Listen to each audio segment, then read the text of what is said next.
नमस्ते students, Maske tuition class में आप सभी का स्वागत है।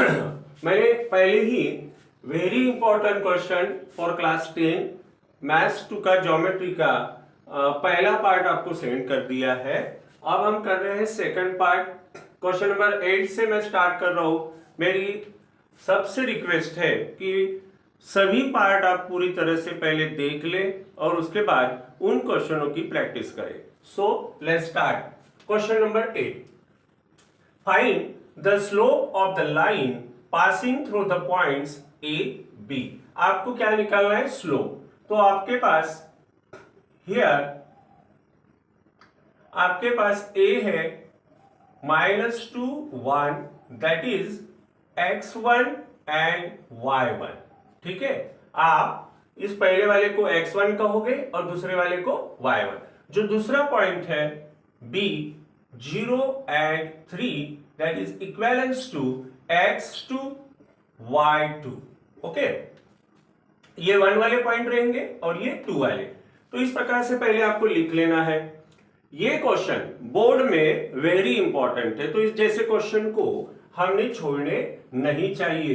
ठीक है, अब हम स्टार्ट करते हैं। हमने इनको नाम दे दिए x1 y1 x2 y2।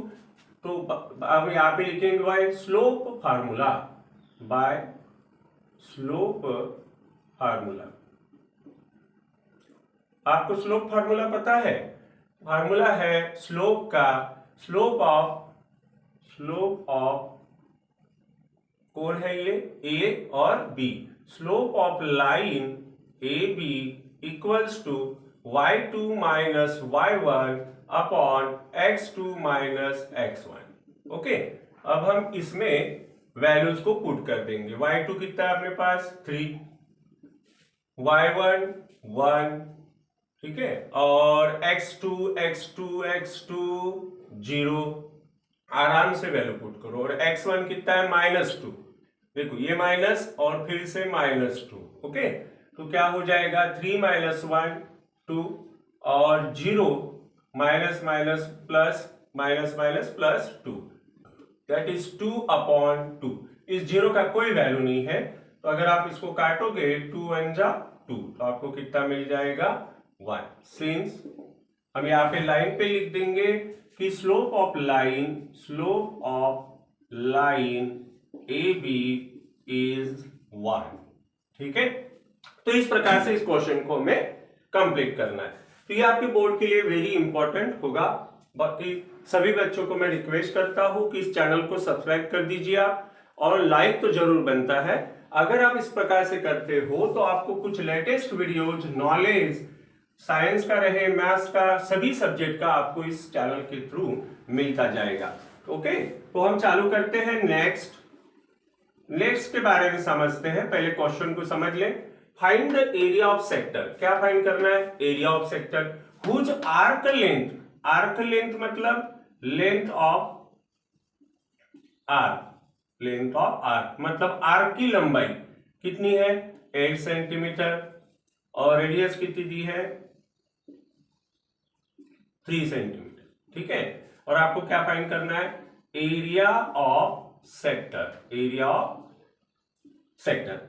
Sector के बारे में अगर हम सोचते हैं तो देखो बेटा, अगर ये सर्कल है और यहां से एक एंगल ड्रॉ करते हैं AOB, तो ये जो पोर्शन है आपका, ये पूरा पोर्शन सेक्टर नाम से जाना जाता है। ठीक है, और यहां से लेके ये इसे कहते हैं लेंथ ऑफ आर्क।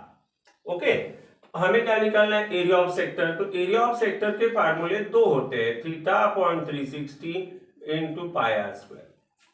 लेकिन ये आप तब ही लगाओ जब थीटा मतलब डिग्री, अगर आपको क्वेश्चन में डिग्री दी होगी तो, नहीं तो आपको ये फार्मूला लगाना है, area of sector equals to r/2 × length of arc. तो ये दोनों में से कोई भी एक फार्मूला आपको लगाना है, पर कंडीशनली अगर थीटा दिया होगा तो ही ये लगाओ, नहीं दिया है तो ये लगाओ। अब यहां देखो, आपके पास कहीं पे भी यहाँ पे थीटा नहीं दिख रहा है, सिर्फ क्या दिख रही है? लेंथ ऑफ आर्क और रेडियस। तो हम ये फार्मूला यूज करेंगे, r/2 × length of arc. Okay, putting the values of R and length of arc, R है 3/2, लेंथ ऑफ आर्क 8, दैट यहां पे आप कट कर सकते हो, 2 4 जा 8, तो 3 4 जा कितना हो जाएगा 12, since area of sector is 12 centimetre. तो इस प्रकार से वेरी इजी क्वेश्चंस, और ऐसे क्वेश्चन बोर्ड में तो मिस नहीं करने चाहिए, तो आप पहले से देख लो और उसके बाद उसको सॉल्व कीजिए। ठीक है, चलते हैं नेक्स्ट क्वेश्चन की तरफ। In the figure segment R S is a bisector of angle P R Q, find Q R. ये वर्ड को आपको याद रखना है। कौन सा वर्ड है वो? बाइसेक्टर। और जब भी बाइसेक्टर होगा तो हमें यूज करना पड़ता है angle bisector property. Bisector word को याद रखिएगा। ठीक है, चलिए इसको थोड़े पहले लिखते हैं। इन ट्रायंगल, क्या नाम है? P Q R. In triangle P Q R, यहां पे एक आरएस आर्क, यहां पे क्या हो जाएगा? S. सेग RS, सेग RS is a bisector, is a bisector of angle P R Q. यही लाइन मैंने लिख दी है कि भैया ये जो आरएस है, इस बाइसेक्टर है, इसने इस पी आर क्यू के 2 इक्वल पार्ट किए हैं, इसलिए इसे क्या कहते हैं? बाइसेक्टर। जब भी बाइसेक्टर दिखेगा आप लगा दो bye angle bisector property, apply करें। एंगल बाइसेक्टर प्रॉपर्टी क्या होती है? ये जो निकला है, ये रे जो निकली है, ये कहां से निकली है? आर से। तो यहां से रेशियो लो, R P R Q, okay, R P R Q. यहां से जो निकली है बाण, वहां से 2 रेशो पकड़ ले हैं और एक ऊपर से पकड़ लो, पी एस और एस क्यू। बस हो गया आपका काम। आपको सिर्फ वैल्यूज को पुट करना है, आपका काम हो जाएगा। तो आरपी इज 18, आर क्यू तो हमें दिया नहीं है। देखो क्या फाइंड करना है? क्यू आर, और क्यू आर ही कौन है? R Q. तो मैं यार डायरेक्ट आर क्यू की जगह क्या लिख लेता हूं? Q R. पी एस है 3 और एस क्यू है 9। ठीक है, by cross multiplying Q R. यहां पे आप थोड़ा सा अपना समय बचाइए। देखो क्यू आर के साथ क्रॉस में कौन है? 3। क्या फाइंड करना है? Q are. क्या फाइंड करना है? Q are. तो क्यू आर के साथ क्रॉस में कौन है? 3। क्यू आर के साथ क्रॉस में कौन है? 3। तो जो भी निकालना होता है उसके क्रॉस वाला नीचे जाएगा, ये याद रखो। और यहां हो जाएगा 18 इंटू 9। क्या बचा यहाँ पे? Q R. ओके, तो क्यू आर इक्वल्स टू, यहां काट देते हैं, 3 6 जा 18 और 9 6 जा 54। ओके, सेंटीमीटर वगैरह कुछ नहीं है। आंसर मिल गया आपको, क्यू आर इक्वल्स टू 54। कितना इजी क्वेश्चन था, है ना? चलिए नेक्स्ट क्वेश्चन करते हैं। इन द फिगर आर्क दिया है, 2 आर्क दिए और क्या फाइंड करना है? डीबी। आपको सिर्फ ये क्वेश्चन पढ़ने से बेटर यहां पे देखिए बेटा, मैं यहां पे सॉल्व करता हूं। Ready? In the given figure, okay, देखो ध्यान दो, ये सर्कल के कितने पॉइंट को टच कर रही है? 2 पॉइंट को। इसे 2 पॉइंट को अगर टच करती है और लाइन बाहर निकल जाती है तो उसे हम सिकेंड कहते हैं। ओके, और यहां पे भी देखो ये वाली लाइन, ये यहां से लेके यहां तक 2 पॉइंट को टच कर रही है और वो भी बाहर निकल रही है, और दोनों यहां बाहर पे टच हो रहे हैं, तो यहां 2 सेकेंड है। ठीक है, तो यहां पे देखो क्या होगा, बाय एक्स्ट्रा, ये देखो ये एक और ये एक, दोनों कहां टच हो रहे हैं? बाहर। कहां पे? B. By external property of secant, by external property of secant, या कॉर्ड भी लिख सकते हो, कॉर्ड की एक्सटर्नल प्रॉपर्टी होती है by the external property of second.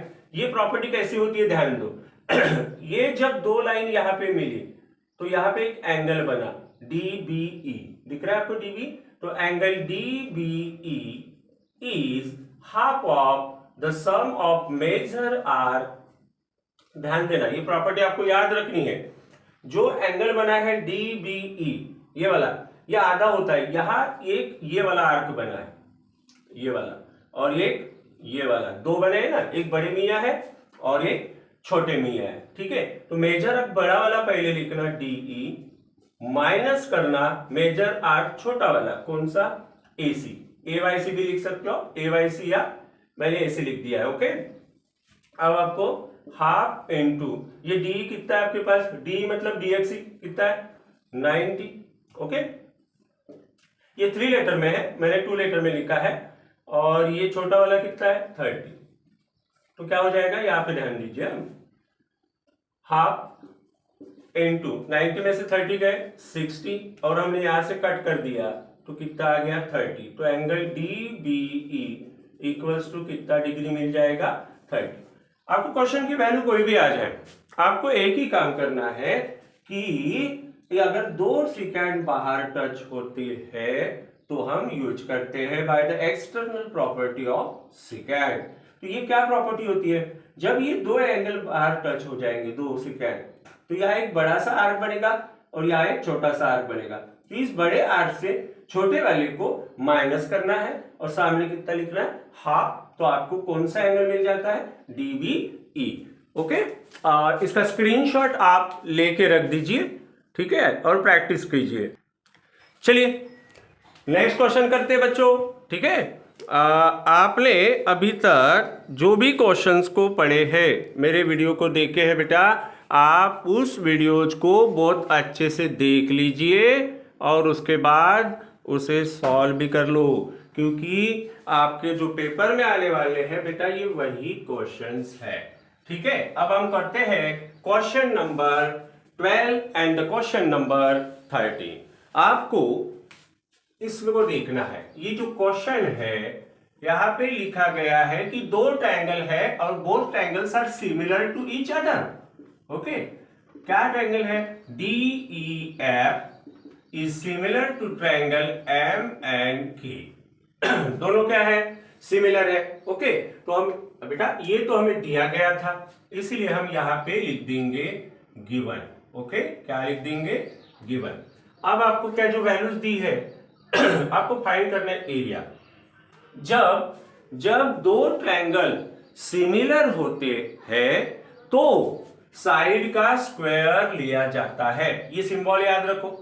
अगर ये सिंबल दिया है और एरिया फाइंड करना है, अगर ये सिंबल दिया है और एरिया फाइंड करना है तो आपको यूज करना पड़ता है bye theorem on areas of similar triangle.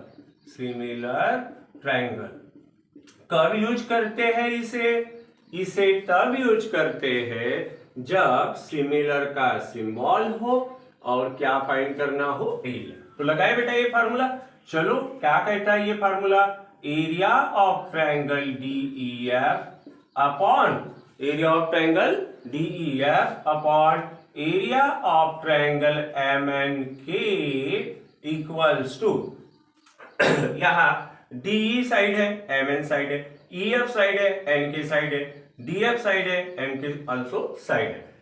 लेकिन हमें जो वैल्यू दी है वही साइड पकड़ो। देखो यहाँ क्या दिया है, D, यहाँ का D उठा लेते हैं तो DE लिख दो और उसका कर दो स्क्वायर।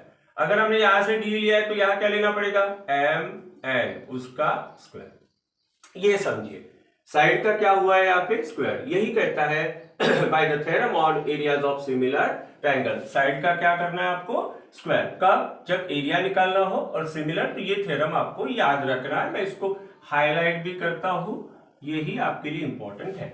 वैल्यू पुट कीजिए बेटा, कितना है 5 उसका स्क्वायर और 6। बहुत ज्यादातर बच्चे इसको गलत कर देते हैं, यहाँ स्क्वायर नहीं करते। 5 का स्क्वायर हो जाएगा 25 और 6 का स्क्वायर हो गया 36। Therefore area of triangle DEF upon area of triangle MNK equals to 25 upon 36। यह आपका फाइनल आंसर है, ठीक है। अगर आपको नहीं समझ में आया हो तो थोड़ा सा स्लो मोशन में देख लीजिएगा। क्वेश्चन नंबर 13, चलिए क्वेश्चन नंबर 13 क्या स्टोरी है, क्वेश्चन नंबर 13 की क्या निकालना है भैया, B दिया है, C दिया है, A दिया है, कुछ नहीं पढ़ना है। AC दिया है 18, फाइंड BC। समय वेस्ट ना करे, ट्रायंगल को देखो क्या फाइंड करना है, BC। ये दिख रहा है BC, ये 20 की किसी के ऑपोजिट में है, 30 के। ओके, 30 के ऑपोजिट में है ना, तो हम क्या करेंगे, पहले एक काम करते हैं, थोड़ी सा इसका मेकअप कर लेते हैं। In triangle ABC, okay, ABC angle A equals to 30 degree, angle C equals to 60 degree, angle B equals to 90 degree. Okay, and so AC equals to 18 centimetre. अब क्या करना है आपको, देखो रेडी, अब आपको क्या करना है, ये साइड निकालनी है BC। ओके, तो ये BC किसके सामने है, 30 वाले एंगल से। तो ऐसा कोई फार्मूला है आपके पास 30 का वाला कि जिसमें ऑपोजिट अपॉन एडजेसेंट मिलेगा, ऑपोजिट अपॉन एडजेसेंट। तो ऐसा फार्मूला होता है साइन 30 इक्वल्स टू, मैंने ये 30 पकड़ा है, साइन 30 इक्वल्स टू, इसके सामने कौन है, ऑपोजिट अपॉन एडजेसेंट। अब आप बोलोगे कि इस प्रकार, sorry, opposite upon hypotenuse, opposite upon hypotenuse.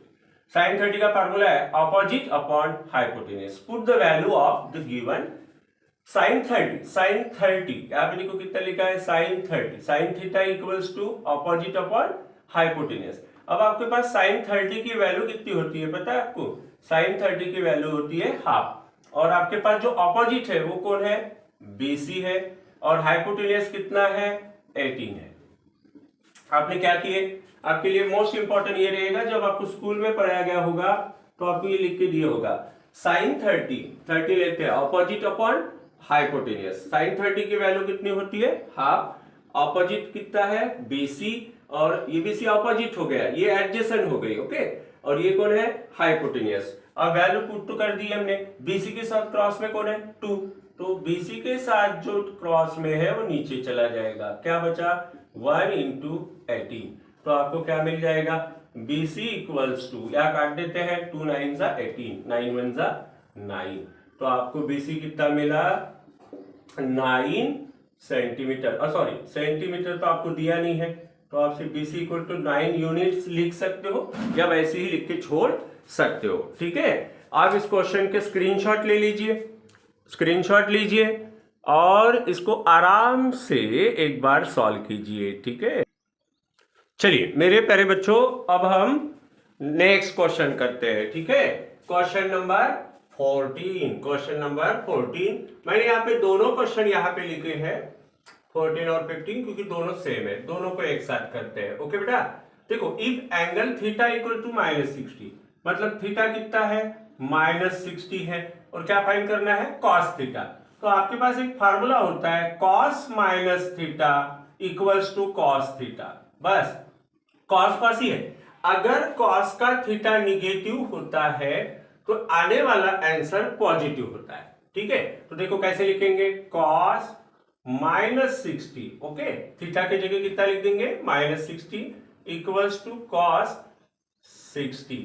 देखो निगेटिव था, क्या हो गया, पॉजिटिव। तो आपको याद रखना है, अगर कॉस निगेटिव में दिखा होगा तो आपको पॉजिटिव ही लेना है। तो कॉस 60 की वैल्यू आपको पता होनी चाहिए। ओके, कॉस 60 की वैल्यू कितनी होती है, आपको पता है, साइन 30 की वैल्यू कितनी होती है, हाफ, तो कॉस 60 की वैल्यू होती है हाफ। ये आपको याद होना चाहिए, या आप पेपर के लिए याद कर लो, cos 60 की वैल्यू कितनी हो जाएगी, हाफ। तो यहाँ पे आपको cos थीटा कितना मिल जाएगा, हाफ। ठीक है, tan थीटा पूछा है, तो tan का फार्मूला बनाते हैं, पहले लिखते हैं theta equals to -45 degree. Okay, अब देखो tan थीटा दिया है, तो tan का फार्मूला बनाते हैं, tan minus theta equals to -tan theta. मतलब tan अगर निगेटिव होता है तो उसका आंसर भी निगेटिव रहता है, लेकिन cos अगर निगेटिव है तो उसका आंसर क्या रहेगा, पॉजिटिव। तो यहां क्या हो जाएगा, tan, ये माइनस था, माइनस tan थीटा था। ओके, तो आपको डायरेक्ट आपको लिखना है, यहाँ पे tan थीटा फाइंड करना है ना आपको, तो tan थीटा लिख दो, tan theta equals to minus, या थीटा की क्या जगह क्या लिखेंगे, tan थीटा कितना है, 45, तो आपको मिलेगा tan theta equals to minus tan 45 की वैल्यू आपको याद रखनी है, कितनी होती है, 1, तो tan थीटा कितना होगा, -1। सिर्फ वैल्यू लिख रहे हैं, माइनस होगा तो माइनस लिखो, लेकिन कॉस में अगर माइनस होगा तो माइनस नहीं लिखना है। ठीक है, क्वेश्चन नंबर 16 बेटा बाय एंगल बाइसेक्टर प्रॉपर्टी से करना है, जो कि मैंने अभी इसी पार्ट में आपको बताया था। Find the area of the sector whose arc length and the radius are 10 centimetre and 5 centimetre. ये भी क्वेश्चन आप खुद कर लो क्योंकि ये मैंने बता दिया है। ठीक है, सिर्फ वैल्यू चेंज करके आया। इसको देखते हैं। Find the slope of the line with inclination 30 degree. Slope है, ऐसे स्लोप हुआ है, जो कितने डिग्री का स्लोप हुआ है, 30 डिग्री का।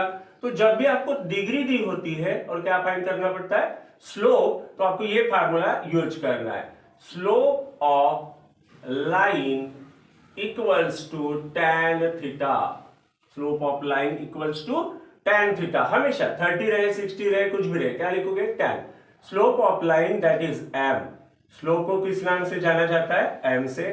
क्या लिखेंगे, tan, और थीटा कितना है हमारे पास, 30 degree. So m equals to tan 30 की वैल्यू कितनी होती है tan 30 की वैल्यू आपको याद करके रखनी है, 1/√3। Therefore, slope of line, slope of line is 1/√3। हो गया, कितना इजी था। अब देखो ये क्वेश्चन दिया है इन द फिगर। मैं फिगर यहाँ पे ड्रॉ कर लेता हूं। फिगर मैंने छोड़ दिया है यहाँ पे, इस प्रकार का फिगर है, इस प्रकार का। यहाँ ए दिया है, पी दिया है, बी, और यहाँ है सी। आपको क्वेश्चन पढ़ने से बेटर रहेगा कि डायग्राम में आपको शो करवा देती है। देखो डायग्राम में देखिए, हम इसका सॉल्यूशन बनाते हैं। सॉल्यूशन हम लिखते हैं, देखो यहाँ पे ये जो है AP, सेग AP is a tangent. AP कौन है, टैंजेंट है। देखो सर्कल के कितने पॉइंट को टच करी, एक, और ये 2 पॉइंट को टच करी है, मतलब seg CP is a secant. ये कौन हो जाएगी, सिकेंड ऑफ अ सर्कल। ठीक है, तो हम यहाँ अप्लाई कर देंगे बाय टेंजेंट सिकेंड थ्योरम। ये टेंजेंट है और ये कौन है, सिकेंड। तो ऐसी साइड की पोजीशन दिख जाए आपको, टेंजेंट दिखे और क्या दिख जाए, सिकेंड, तो आप कौन सा थ्योरम अप्लाई करो, टेंजेंट सिकेंड थ्योरम। क्या होता है ये थ्योरम, टेंजेंट जो होती है, टेंजेंट का आपको स्क्वायर कर देना है। ओके, टेंजेंट का क्या कर देना है, स्क्वायर। और ये जो सिकेंड है, सिकेंड का जो अंदर का पार्ट है, सर्कल ने जो हाइड किया है, देखो ये जो पार्ट है, इसको छोड़ देना है, इसको सिर्फ आपको छोड़ देना है और यहां से लेना है, कौन है, पीबी मल्टीप्लाइड, ये तो आपको छोड़ना है, तो पूरा ले लो, पीसी। इस प्रकार से ये होती है टेंजेंट सिकेंड थ्योरम की प्रॉपर्टी। क्या प्रॉपर्टी होती है, टेंजेंट का स्क्वायर और ये छोटा वाला पार्ट बीपी, और ये छोड़ देना है, पूरा बड़ा वाला लेना है। वैल्यू पुट करो, एपी कितना है, 15 का क्या हो जाएगा स्क्वायर, पीबी 10 है, और पीसी जैसे के वैसे। ठीक है, थोड़ा सा जगह को मैनेज करते हैं यहाँ पे, आप यहाँ पे ध्यान दीजिएगा। ओके, पहले यहाँ पे थोड़ा सा मेंटेन कर लेते हैं। 15 का स्क्वायर कितना हो जाएगा, 225 इक्वल्स टू 10 इंटू पीसी। तो क्या होगा, पीसी वहीं पे रहने देते हैं, ये मल्टीप्लाई में है, इधर आएगा तो डिवाइड में, 225/10। तो आपको पीसी मिल सकता है 225, ये हो गया। और नीचे 0 एक ही है, तो एक के बाद क्या आ रहा है यहाँ पे पॉइंट, 22.5 आपको क्या मिला, पीसी। अरे लेकिन निकालना क्या था, बीसी, तो हम गलत हो गए। नहीं, हमें क्या निकालना है, बीसी। कहाँ पे है बीसी, ये देखो बीसी है। तो ये बीसी कैसे मिलेगा, बीसी, तो बीसी इक्वल्स टू, बीसी निकालने के लिए पूरा जो है सीपी, उससे माइनस करो इसको बीपी को, ये निकालना है, तो पूरे इसमें से ये माइनस करो। तो ये जो है, ये तीनों पॉइंट जो है हमारे, ये लीनियर पॉइंट है, तो मेंशन करते जाइए, थोड़ा सा फेंकना भी आपको। बीसी फाइंड करना है। सीपी बेटा, सीपी आपके पास है क्या, ये आपने निकाले है, सीपी कितना है, 22.5, और आपके पास बीपी ऑलरेडी गिवन है 10। तो बीसी इक्वल्स टू, इसमें से आप माइनस कर दोगे तो आपको कितना मिलेगा, 12.5। तो कितना प्यारा क्वेश्चन था, है ना। तो आप क्या कीजिए, स्क्रीनशॉट ले लीजिए। अगर आपको वीडियो अच्छे लगते हैं तो आप सब्सक्राइब करो, और बाकी अपने फ्रेंड्स को भी शेयर कीजिएगा ये वीडियो, क्योंकि ये वेरी इंपॉर्टेंट क्वेश्चंस है जो आपके बोर्ड के लिए बहुत ज्यादा इंपॉर्टेंट होते हैं। ठीक है, और एक लाइक तो जरूर कर दीजिएगा। ठीक है, थैंक यू।